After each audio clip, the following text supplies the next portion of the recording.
Ngithanda ukuthi-ke nginibingelele khona la ku-Big Space. Sengiphinde ngabuya-ke futhi ney'ndaba-ke nje ey'thinta-ke zediski. Hlala nami ngikuzele nazo. So namhlanje-ke mbukeli ngiphethe-ke iy'ndaba ezahlukahlukene. Ngiphethe-ke udaba lapha oluthinta-ke uCedric Kaze ongomunye kwabaqeqeshi bayo kwi-Kaizer Chiefs. Nodaba-ke oluthinta u-Eric Tinkler obengumqeqeshi weSekhukhune United.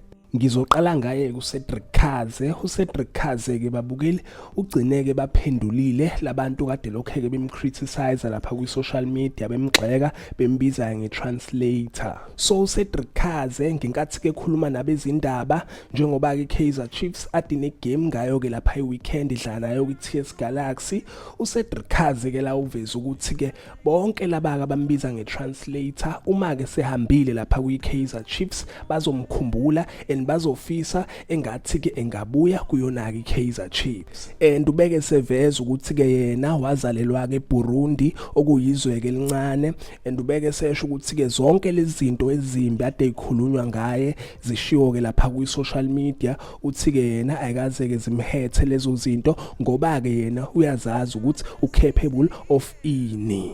Uthe ukhoja-ke iqembu elikhulu eSouth Africa and futhi-ke elikhulu eAfrika. Uthi-ke ngeke impela-ke besurprise uma-ke sehambile and ama-fans ayo kwi-Kaizer Chiefs emfuna back kuyona-ke i-Chiefs. Ngidlule ngelapha kwindaba-ke ethinta u-Eric Tinkler naso-ke iSekhukhune United.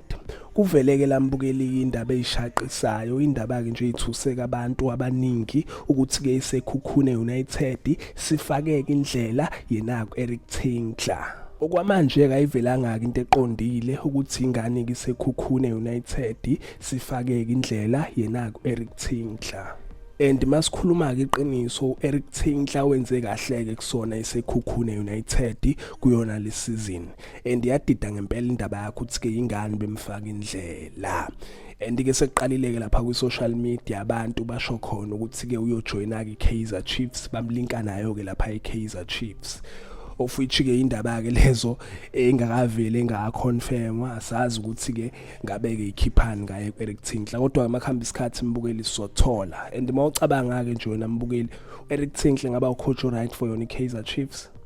Ngizozwa ngawe-ke lapho kuma-comment kodwa-ke soluzwa udaba la ukuthi kahle kahle kwenzakaleni ingane iSekhukhune simfake-ke indlela. So zinjalo-ke mbukeli yizo-ke indaba ade ngiphathele zona lezi. Ngisazophinda-ke futhi ngibuye nezinye nje indaba ezenzeka lapha kumaqembu akwi-PSL.